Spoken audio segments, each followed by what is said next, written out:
marije egwoma egwumegumo egwoma egwigede egwoma imamiba egwoma egwigede egwoma egwanyi jaboku n'olise egwigede egwoma egwanyi jaboku n'olisa ekwegede egwoma onye ukwu na onye nta bịa gbalụmegwu egwoma onye ukwu na onye nta bịa gbalụmegwu egwoma ịgbahaba egwoma egwegede egwoma ujuahaba egwoma egwigede egwoma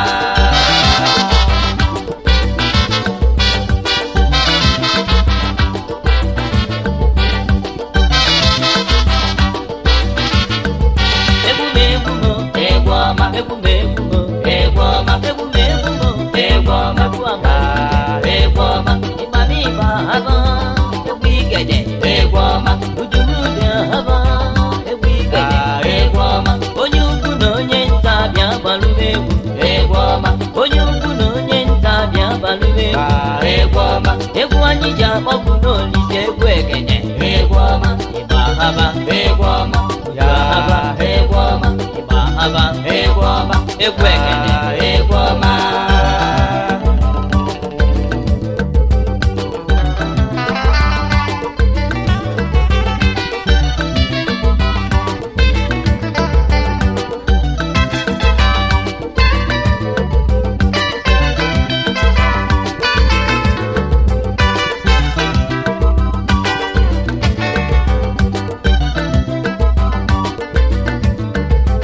egwu ọnwa na hanụ egwu ịhụnanya egwu ọnwa na hanụ ọ bụ egwu ịhụnanya egwu ọnwa na hanụ ọ bụ one nne nọ nso Chief Robert Ifemi agbara egwu Ezugo nwanne onye ọma na Abuja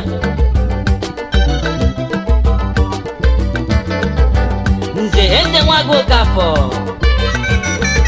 Ike Jejemba Managing Director Ano Chemicals Limited egwu ikede na-ekele gị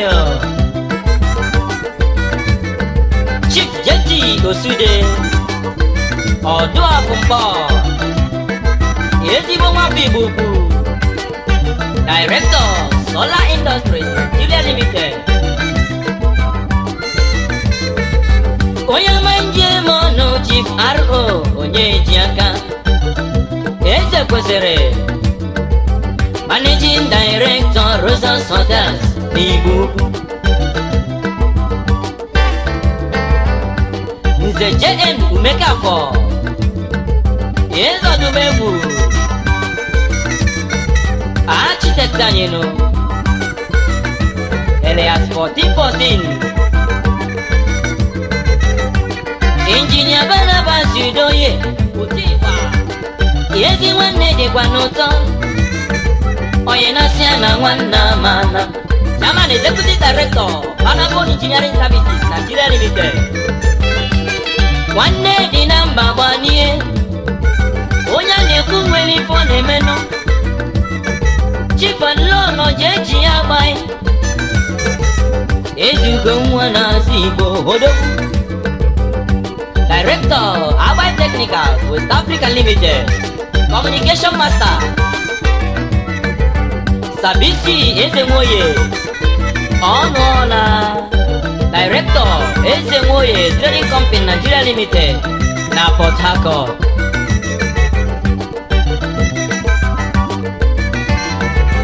Sankeme Kwechio ifi na-eme karịla akarị Ogbuefi Amandianeze Kanek Investment Limited nwoke dị ebube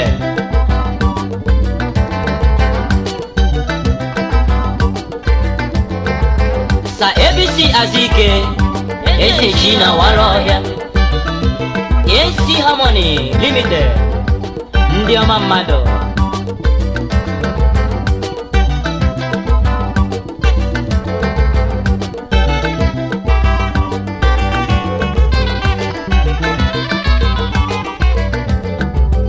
Ogbuefi Matidike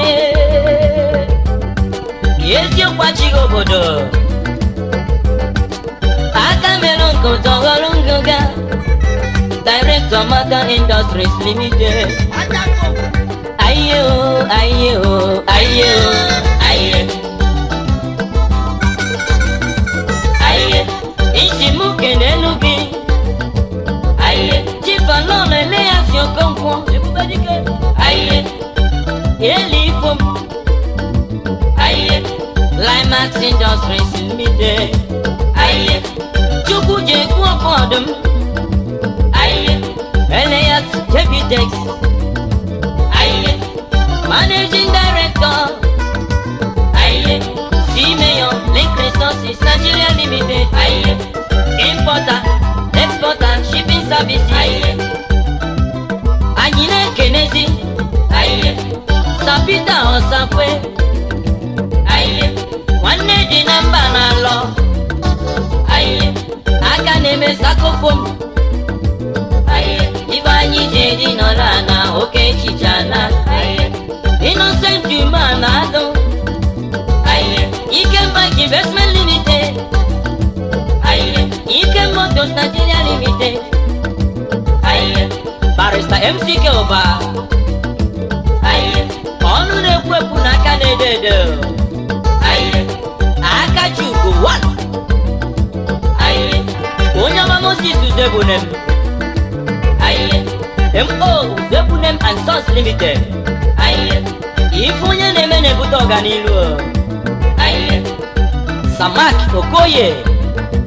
Aye, Akwas Commercial Nigeria Limited. Aye, Chief Patrick Okeke. Aye, Kim Madison Nigeria Limited. Aye, Chief Sebastian Umobi. Aye, aka na-achị anyị na Lagos branch. Aye, anyị ekenezi Leonard Ogbonnia. Aye, Managing Director. Aye, Litraco International Limited. Aye, onye jisi ike Oluwaleze.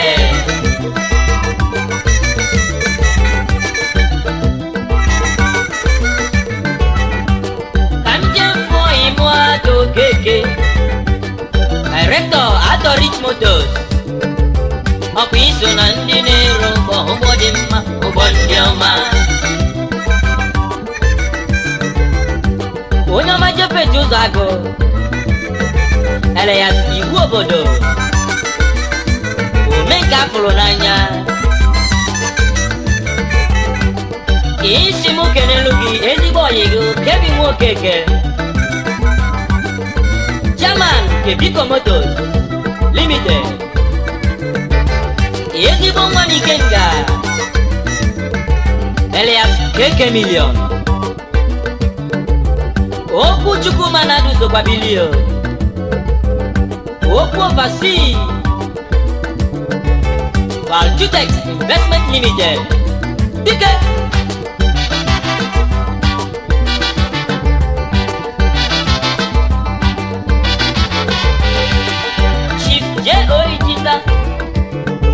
ana metuga akwiligili. Hijita Group of Companies Limited.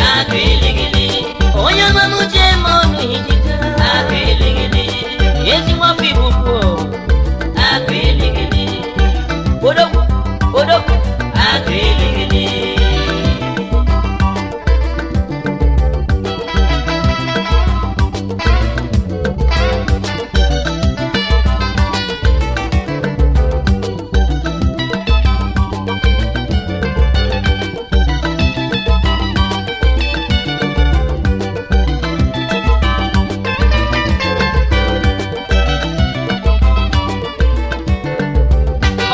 Jaja Fokaja, Ogweyi Ogu Nwanne. Jonah Draco, Nigeria Limited.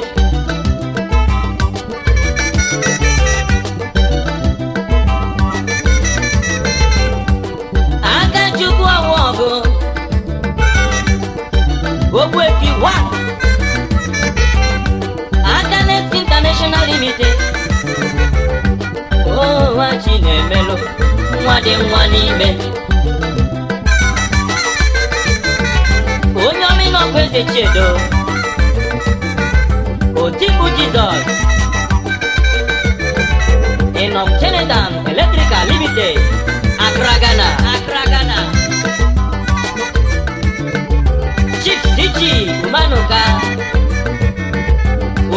Igbo second vice president anyị nọ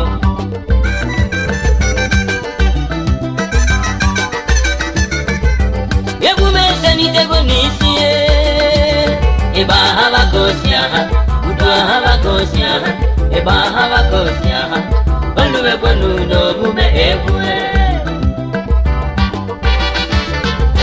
ịbịarụ n'ala enyi mba na egwu anyị na ha egwu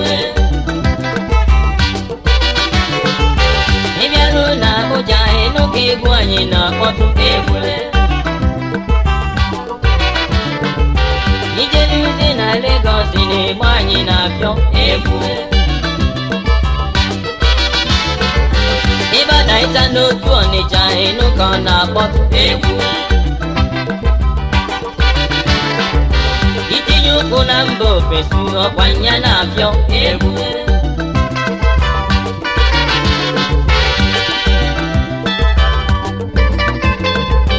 ọgaranya maka mma n'okoro ụba si na-achị ụba maka mma n'okoro ụba si na-achị asị na nwata kwụsị aka soro ọgaranya rie nri ọgọdị maka na ọkụ agụnyere nwata n'aka adịghị elebu onye fe eze ruo ya aka ka ịkpọwa the leaders of tomorrow ụmụaka ndị nwere obi olili maka na aka na-eri na-enwe ụba si na chi Chukwumokolio ụba si na chi brother me ụba si na chi akwụdoro nwa ka izizi n'Igbo ụba si na chi isi m kenelu oyi gị ụba si na chi onye ọma Chukwumobuda ụba si na chi ọkanume nke izizi n'azụ Igbo ụba si na chi nwa nwere obi olili ụba si na chi nkwa Chukwu Okeke ụba si na chi nkwa Group Limited ụba si na chi onye ọma n'otu Ọnịcha ụba si na chi isi m kenelu gị ezigbote onyi gị ụba si na chi onye ọma Chukwudị adịlo ụba si na chi eriri eji eke ego n'Aba ụba si na chi isi Jobat Limited ụba si na chi Anaghị Okeke ụba si na chi Real Anaco Nigeria Limited ụba si na chi mmanya niile kpuchiri ekpuchi dị gị n'aka ụba si na chi ụba si na chi ụzọ Chukwu ekwebene ụba si na chi ọnwa na Dubai ụba si na chi Uzi Best Links Limited ụba si na chi ụzọ Chukwu ga-adịrị gị mma ụba si na chi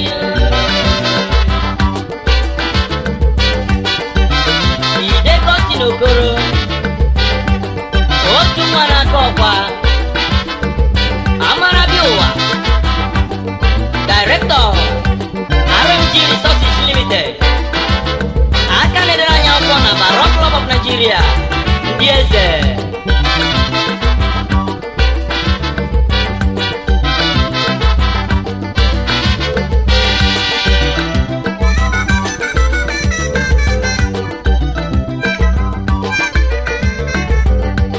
anyị jezie na nke ndị nna maka na ndị kere na-emife ka Chukwu Petron BC Osude ọnwụ egwu okwu nna ndị nna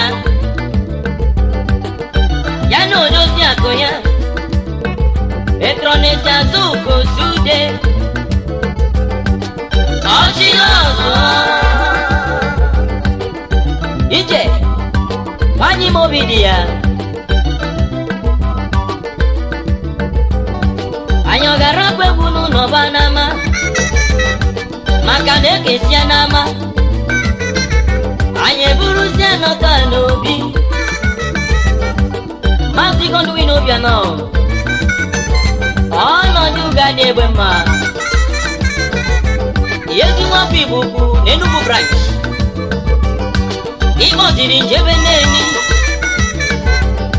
ka njem fún ezigbo ọgọ gị F.A. Chukwula mmụọ nsọ taa bụbo Chukwu gọziere m ndị mụrụ Maazị Nodozi akụ ya Christopher Okeke Okwuta Amechi Okolimma bụ n'ịgadị ndụ Egwu anyị ji akpọku n'Olise egwu amara egwu ọma egwu anyị ji akpọku n'Olise egwu amara egwu ọma egwu ọnwa na anụ egwu ọma egwu m egwu m egwu ọma egwu m egwu m egwu ọma egwu m egwu m egwu ọma egwu amara ike egwu ọma egwu bụ ọgwụ anyị ji agwọ ọbara mgbanelu egwu ọma onye ukwu na onye nta bịa gbalụwa egwu ọma Bahaba egwu ọma egwu igede egwu ọma egwu ọma egwu igede egwu ọma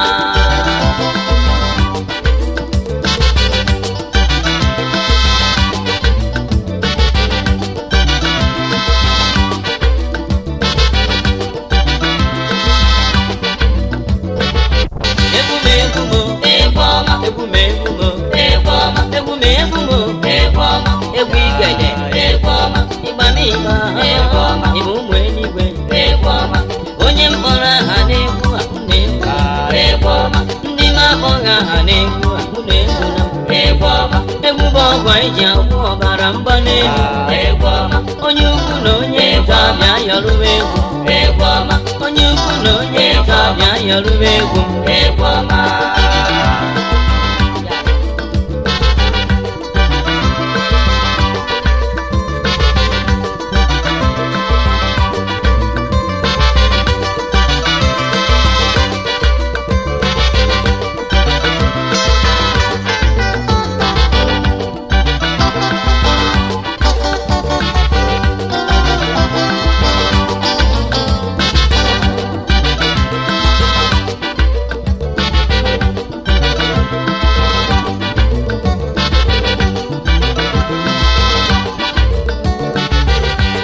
Ezenidegwo n'isi ịgba habakosia udu habakosia ịgba habakosia oluwewelu n'omume emume ijeru na Abuja ịnụka egwu anyị na-anụ egwu ịbịaru n'ala Enyimba na egwu anyị na-anụ egwu Ịbada ịta n'onu Ọnịcha na ịgba anyị na-akpọtụ egwu ọkọdị ijeru olu na mba ofesi na-ekwanya na-apịọ egwu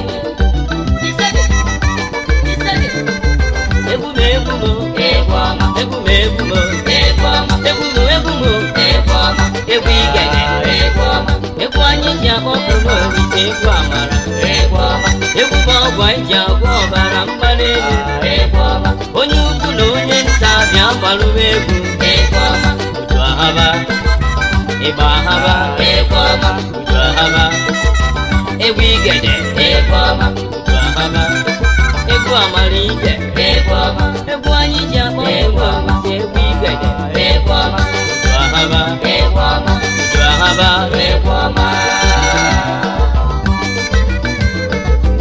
egwu m ezenidegwo n'isi ịgba habakosia udu habakosia ịgba habakosia oluwewelu n'omume